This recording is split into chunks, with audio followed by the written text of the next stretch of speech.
Welcome to the market money magnet guys. आज है इस वीडियो में हम बात करने वाले हैं जो रेसिप्रोकल टैरिफ है जो कि डोनाल्ड ट्रंप यूएस प्रेसिडेंट की तरफ से लगाया गया है, इम्पोज किया गया है 26% का इंडिया पर। तो इसको लेकर बहुत सारा पैनिक हो रहा है। बहुत सारे आपने ऐसे वीडियोस देखे होंगे जिसमें डर पैदा किया जा रहा है कि अब इंडिया का क्या होगा, अब इंडियन मार्केट का क्या होगा। तो हम इसके ऊपर थोड़ा सा डिटेल डीप में देखेंगे मीनिंग के साथ, ताकि आपको ये जो अफवाहें फैल रही है इसके अलावा डिसीजन मेकिंग में हेल्प हो। सबसे पहले तो ये रेसिप्रोकल टैरिफ जो है ये इम्पोज किया गया सिर्फ इंडिया पे नहीं, सभी कंट्रीज पर किया गया है। सेकेंड, तो मोस्ट इम्पॉर्टेंट चीज़ ये है कि रेसिप्रोकल टैरिफ का इंडिया के स्टॉक मार्केट पे क्या इम्पैक्ट है ये ऑलरेडी आपने देखा होगा। तो नहीं देखा है तो चलिए सबसे पहले तो हम वो देखते हैं।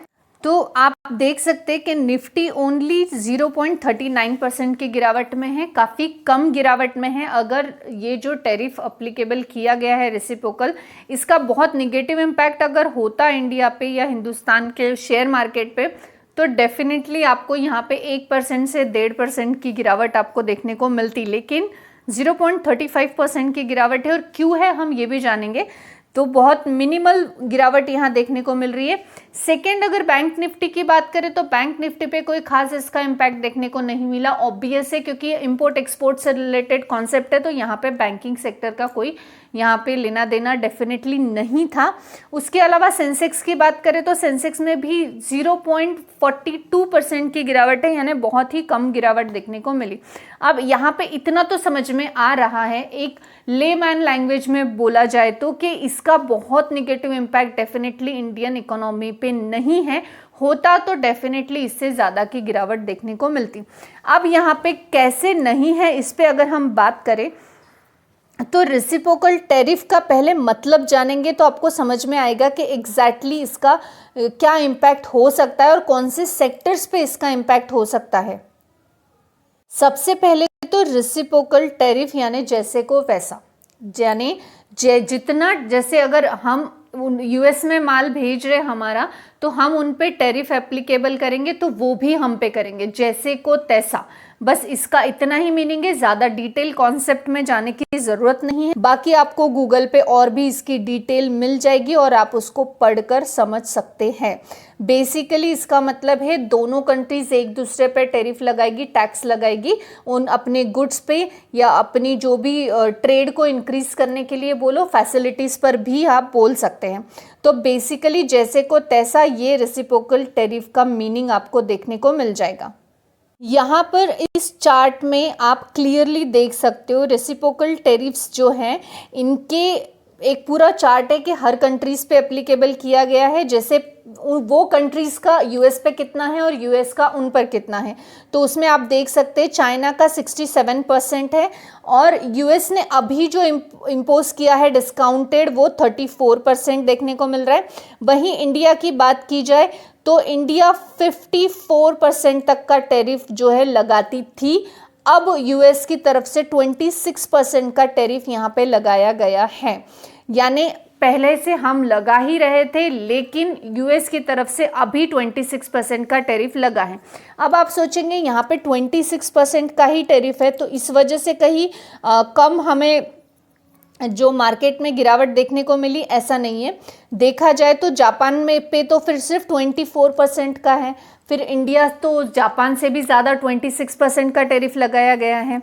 एक्चुअली टैरिफ को काउंट किस तरह से किया जाता है अगर हम इसकी बात करें तो हम ये ज़रूर देखेंगे कि हमारी ओवरऑल जीडीपी का कितना परसेंट हम एक्सपोर्ट करते हैं, कितना परसेंट हम इंपोर्ट करते हैं। तो बेसिकली अगर हम ओवरऑल जीडीपी की बात करें तो 2.2% ही हम ओवरऑल जीडीपी का हमारा एक्सपोर्ट में जाता है। अब उसमें भी अलग अलग सेक्टर्स हैं और एक ही सेक्टर से इतना है नहीं और एक ही कंट्री का भी नहीं है। अगर हम स्पेसिफिकली यूएस की बात करें तो 77 बिलियन के आसपास हम वहाँ पे एक्सपोर्ट करते, कम नहीं है डेफिनेटली, वहाँ वो भी कम नहीं है, लेकिन वो हमारे ओवरऑल जीडीपी का बहुत छोटा सा हिस्सा डेफिनेटली देखने को हमें मिल रहा है। अब इतना छोटा सा हिस्सा होने की वजह से बहुत बड़ा निगेटिव इम्पैक्ट इंडियन जीडीपी पे आएगा क्या, नहीं आएगा। अब जो कंट्रीज 30% तक का एक्सपोर्ट करती थी वो लोगों को, जैसे कि हम देख सकते थाईलैंड पे 36% का यहाँ पे जो है रेसिप्रोकल टैरिफ लगाया गया है, जबकि वो 72% तक का टैरिफ जो है यूएसए पे लगाते थे। तो ऐसे कंट्रीज को ज़्यादा इम्पैक्ट देखने को मिलेगा, जो कि उनका बहुत बड़ा हिस्सा या बहुत बड़ा एक मार्केट एक्सपोर्ट का यूएस के साथ देखने को मिल रहा है। हमारा एक्सपोर्ट का इतना बड़ा मार्केट यूएस के साथ नहीं है, सिर्फ 2.2% तक का ओवरऑल जीडीपी का हमारा जो है मार्केट ओवरऑल कंट्रीज के साथ है, उसमें से एक पार्ट हम यूएस की तरफ देख सकते हैं। यहाँ पे अगर इंपॉर्टेंट बात की जाए तो मेटल, आईटी और ऑटो तीनों सेक्टर में नेगेटिविटी देखने को मिली, क्योंकि ये तीनों सेक्टर इम्पैक्टेबल डेफिनेटली है। अब आप सोचेंगे इसमें फार्मा क्यों नहीं है, क्योंकि फार्मा सेक्टर भी तो हम मेडिसिन को एक्सपोर्ट करते हैं ना वहाँ, तो ऑब्वियस है फार्मा सेक्टर्स पर भी इसका इम्पैक्ट होना चाहिए था। लेकिन वहीं आप अगर देखेंगे निफ्टी फार्मा को, अगर आपने देखा होगा आज, तो निफ्टी फार्मा आज गैप अप ओपन हुआ था और करीबन 5% का गैप अप आज निफ्टी फार्मा हमें ओपनिंग में ही देखने को मिला था।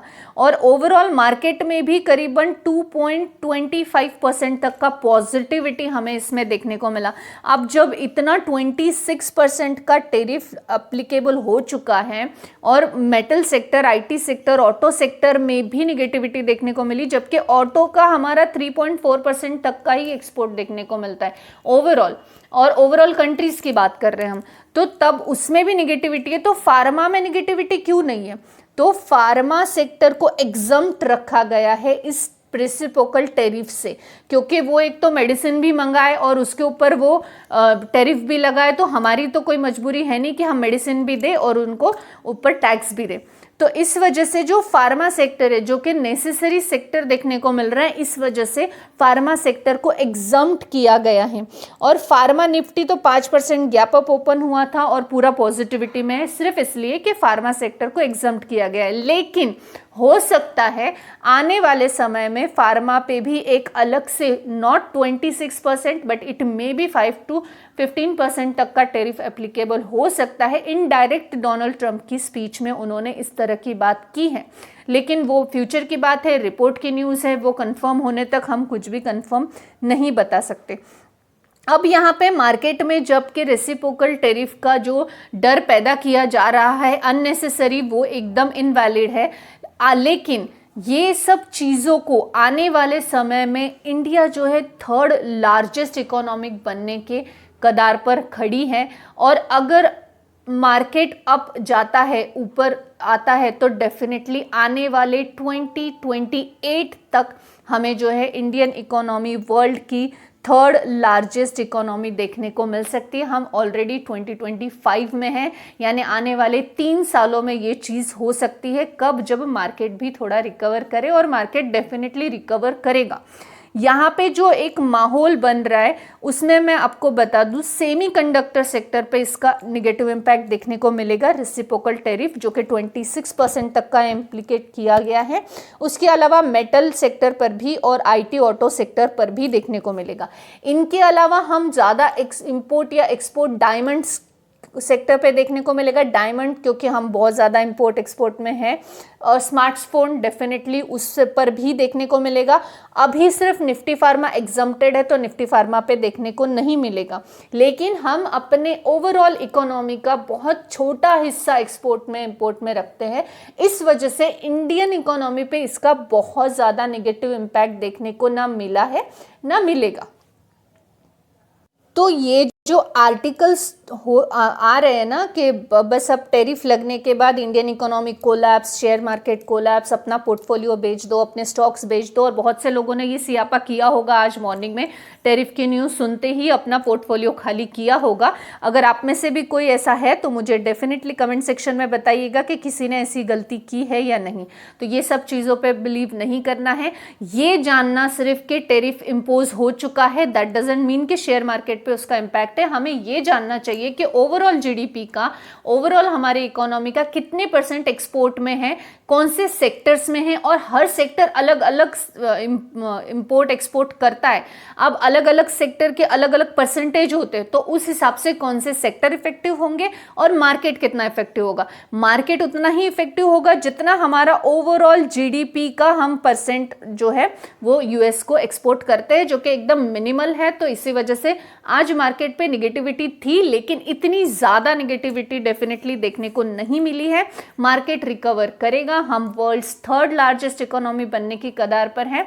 किसी भी डिसीजन का नेगेटिव या पॉजिटिव इम्पैक्ट मार्केट पे होता है, लेकिन वो कितना डेप्थ है ये पूरा नॉलेज लेने के बाद ही डिसीजन लेना चाहिए, ना कि किसी भी आर्टिकल या वीडियो पे ट्रस्ट करके इमीडिएट अपना पोर्टफोलियो खाली करना चाहिए।